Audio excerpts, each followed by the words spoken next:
주의 은혜로 그의 얼굴 뵙겠네.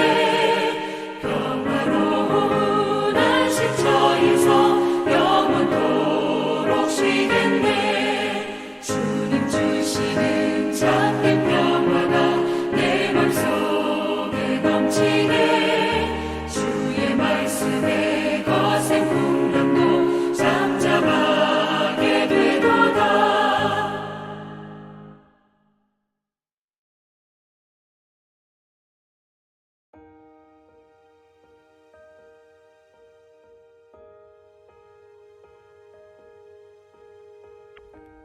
내가 아직 너희와 함께 있어서 이 말을 너희에게 하였거니와 보혜사 곧 아버지께서 내 이름으로 보내실 성령 그가 너희에게 모든 것을 가르치고 내가 너희에게 말한 모든 것을 생각나게 하리라. 평안을 너희에게 끼치노니 곧 나의 평안을 너희에게 주노라. 내가 너희에게 주는 것은 세상이 주는 것과 같지 아니하니라. 너희는 마음에 근심하지도 말고 두려워하지도 말라. 내가 갔다가 너희에게로 온다 하는 말을 너희가 들었나니 나를 사랑하였더라면 내가 아버지께로 감을 기뻐하였으리라. 아버지는 나보다 크심이라. 이제 일이 일어나기 전에 너희에게 말한 것은 일이 일어날 때에 너희로 믿게 하려 함이라. 이후에는 내가 너희와 말을 많이 하지 아니하리니 이 세상에 임금이 오겠음이라. 그러나 그는 내게 관계할 것이 없으니 오직 내가 아버지를 사랑하는 것과 아버지께서 명하신 대로 행하는 것을 세상이 알게 하려 함이로라. 일어나라, 여기를 떠나자 하시니라. 오늘도 말씀으로 하루를 여시고 또 말씀으로 하루를 사시는 우리 성도님들을 주님의 이름으로 사랑하고 축복합니다. 오늘 본문 말씀은 앞으로 이제 요한복음 18장부터 시작되는 예수님의 순환과 죽음을 앞두고 제자들에게 마지막으로 말씀하시는 그런 고별 설교, 그 고별 설교의 오늘이 끝부분입니다. 마지막 유언처럼 하시는 말씀이니 얼마나 중요한 말씀이시겠습니까? 오늘 말씀의 주제는 하나님께서 예수 그리스도를 대신해서 보내주시는 그 보혜사 성령에 관한 말씀인데요.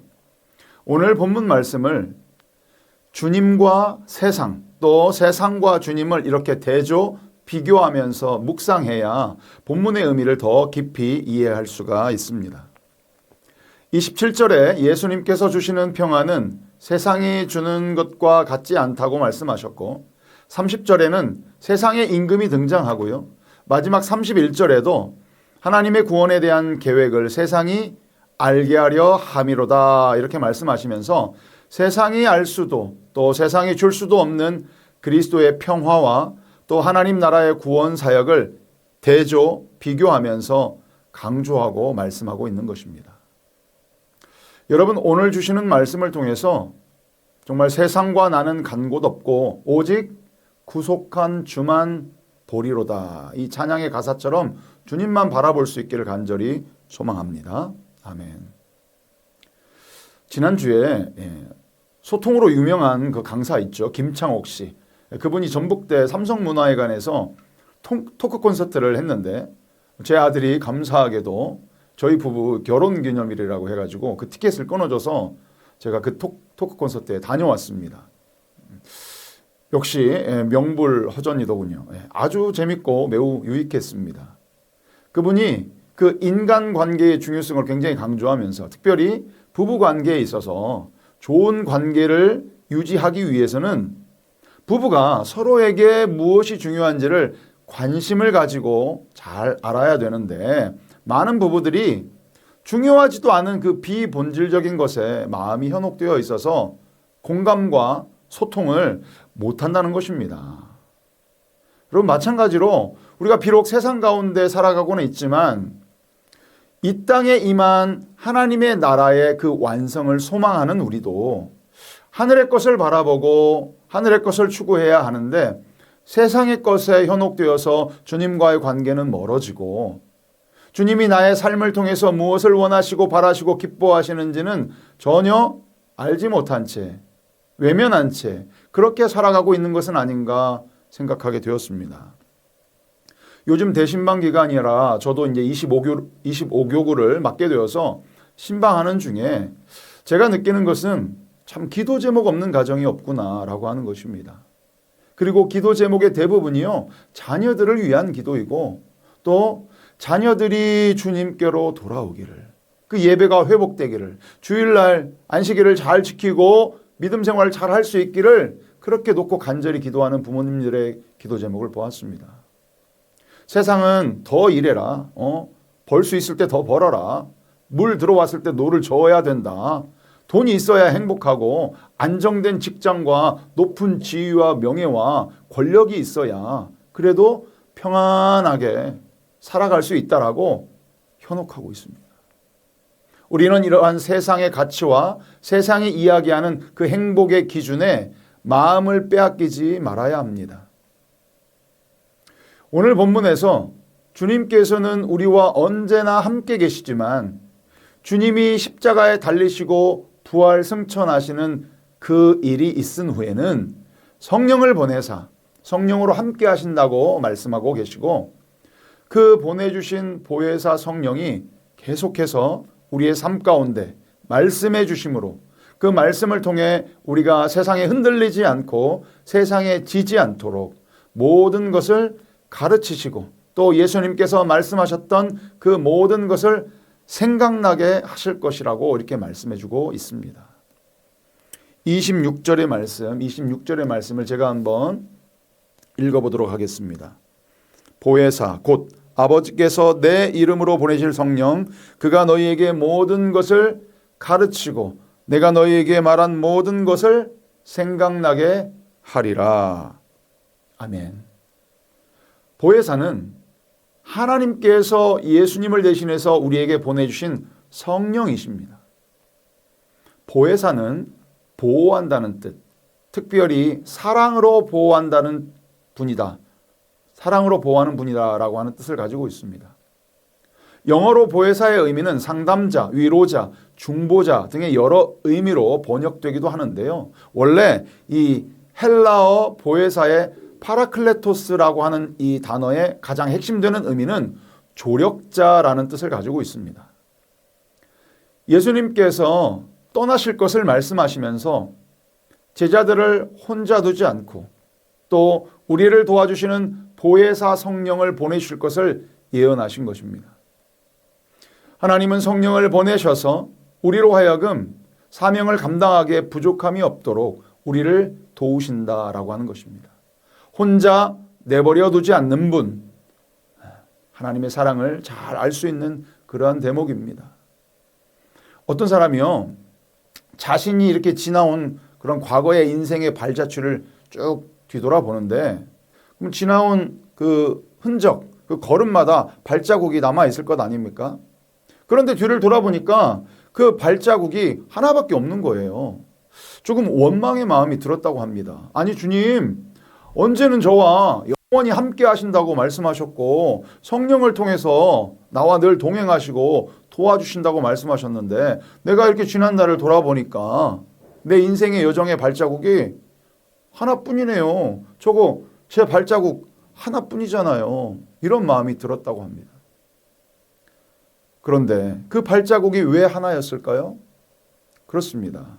물론 예화이긴 하지만 성령님께서 우리를 업고 우리의 인생을 힘들지 않도록 우리를 업고 걸어오셨던 것입니다.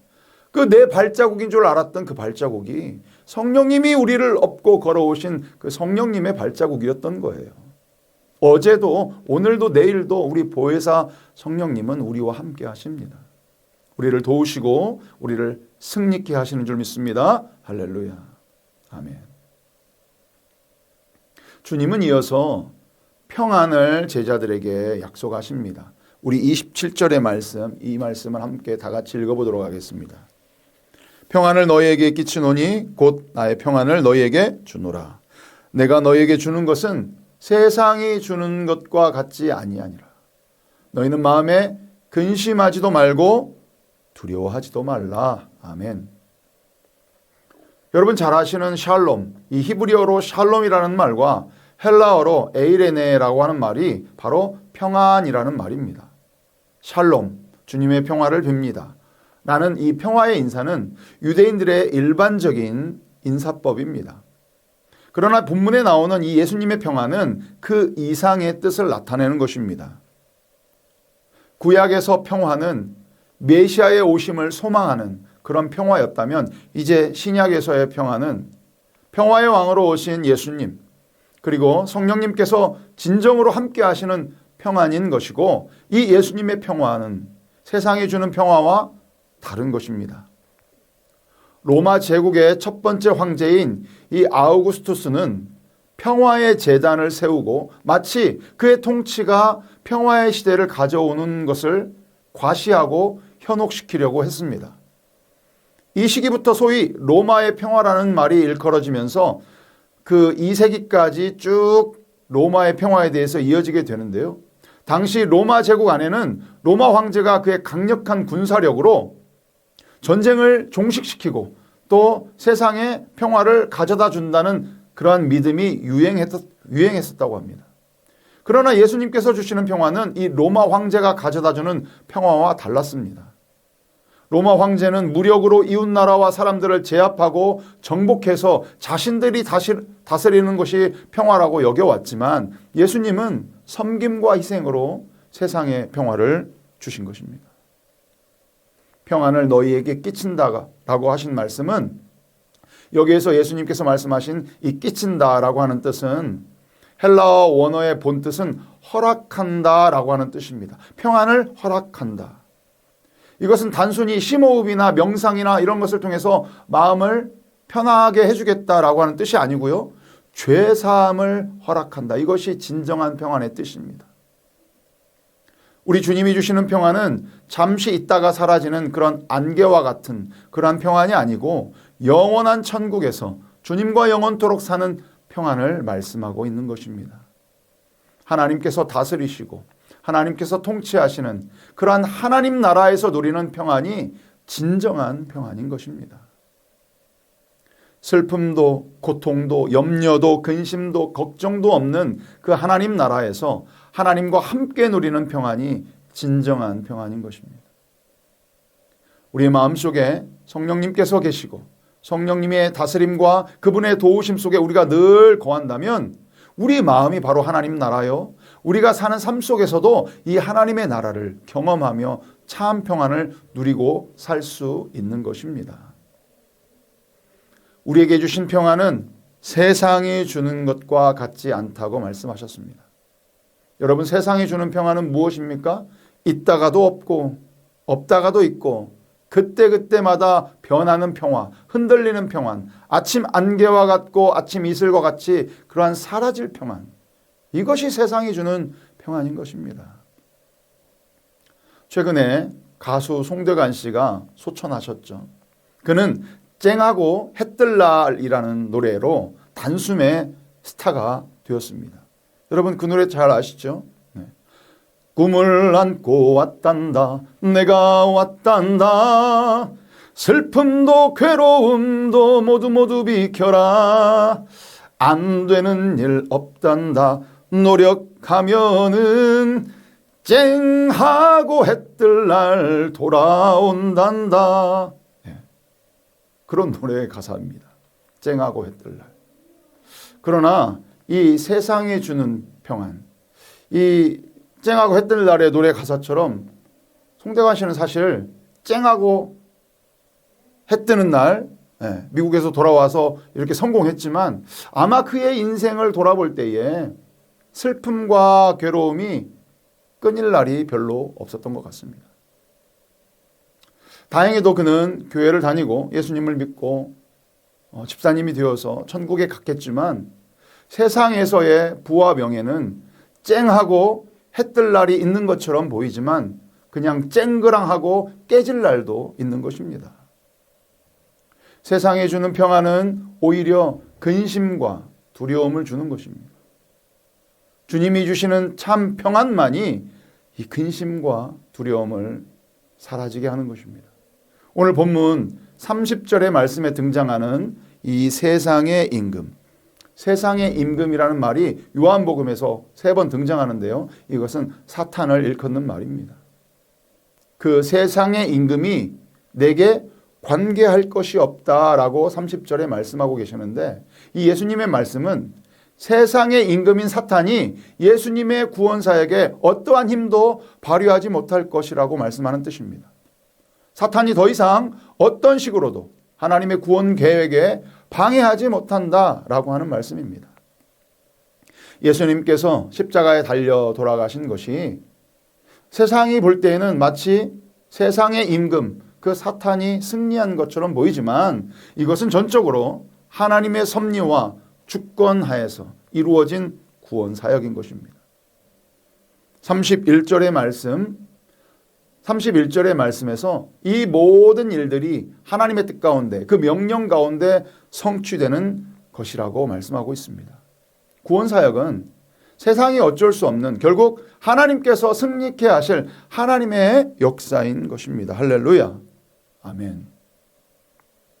사랑하는 성도 여러분, 예수님은 제자들을 위해서 성령을 주셨고 우리를 가르치시기 위해서 성령을 주셨습니다. 성령은 우리에게 오셔서 예수님의 말씀을 가르치십니다. 성령님은 예수님의 말씀을 생각나게 하시고요, 또 그 말씀이 무엇인지 우리로 하여금 깨닫게 해주십니다. 그리스도인은 이 성령을 통해서 예수님의 가르침을 따라서 살아가는 그러한 사람들입니다. 오늘날 많은 사람들이 이러한 가르침 대신에 세상의 풍조와 세상의 흐름을 따라갑니다. 이것은 진정한 그리스도인이라고 할 수가 없습니다. 오직 성령을 따라서 예수님의 가르침대로 사는 사람이 참 그리스도인인 것입니다. 예수님은 제자들과 우리들을 위해서 진정한 평화를 주셨습니다. 세상이 알 수도 없고 세상이 줄 수도 없는 참 평화를 우리에게 허락해 주셨습니다. 예수님의 사랑으로 말미암은 평화인 것이고요, 예수님의 말씀으로 말미암은 평화입니다. 예수님이 보내주시는 그 성령님으로 말미암는 평화인 것입니다. 오늘날도 많은 걱정과 근심이 그 그리스도인의 마음을 위협하고 있지만 예수님은 우리의 근심과 염려를 다 주님께 맡기라고 말씀하시면서 지금도 우리에게 평안을 허락해 주십니다. 사랑하는 성도 여러분, 우리가 세상의 어떤 문제 때문에 근심하거나 염려하거나 두려워한다면 그것은 문제가 크기 때문이 아니라 우리의 믿음이 부족하기 때문입니다. 여러분, 믿음의 반대는 두려움입니다. 오늘 성령이 우리에게 가르치시고 생각나게 하시는 그 은혜의 말씀을 여러분 온전히 믿고 그 말씀에만 붙들려서 살아간다면 결국에 우리는 승리자요, 보혜사 성령님의 도우심으로 우리는 세상에 줄 수 없는 참 평안과 기쁨을 누리게 될 것입니다. 오늘도 우리를 흔들고 넘어뜨리려고 하는 저 세상의 어떠한 속임수에도 여러분 현혹되지 않고 늘 깨어 있어서 성령께서 주시는 참 평안과 기쁨으로 담대하게 나아가서 승리를 맛보시는 그러한 하루 되시기를 주님의 이름으로 간절히 축원합니다. 우리 함께 기도하겠습니다.